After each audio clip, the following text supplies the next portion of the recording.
নমস্কার, শুভ বসন্ত পঞ্চমী। শীত হোক বা গ্রীষ্ম, সকালে জলখাবারের পর হোক বা রাত্রে ডিনারের পর, শেষ পাতে মিষ্টিমুখ বাঙালিদের হলে যেন জমে যায়, তাই না? সেই রকমই একটা রেসিপি নিয়ে আমি চলে এসেছি। এটা আপনারা বাড়িতে অতি সহজেই বানিয়ে নিতে পারবেন। ফিরনি ফিরনি আমরা কম বেশি অনেকেই খেয়ে থাকি। আমি এখানে গোবিন্দভোগ আতপ চাল নিয়েছি, আপনারা বাসমতি চালও নিতে পারেন।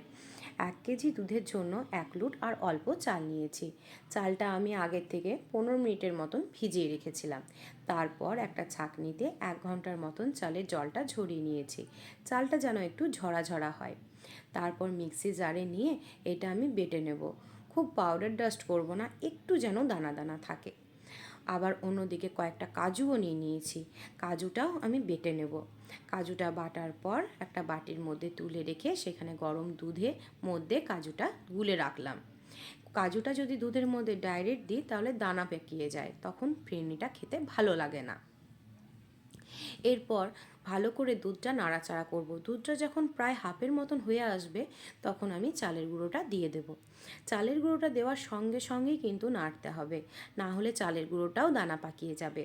চালের গুঁড়োটা ভালো করে নাড়াচাড়া হওয়ার পর আমি কয়েকটা কেশর দিয়ে দিলাম।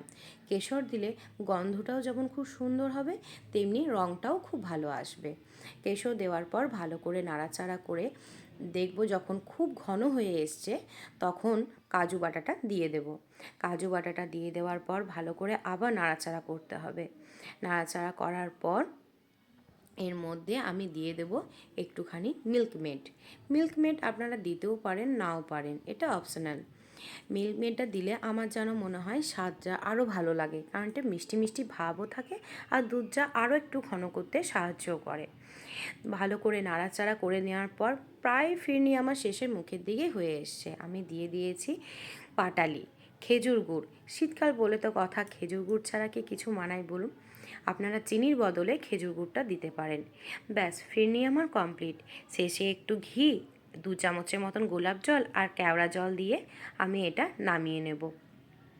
তারপর খুব সুন্দরভাবে সাজিয়ে নিয়ে আপনারা পরিবেশন করুন ফিরনি।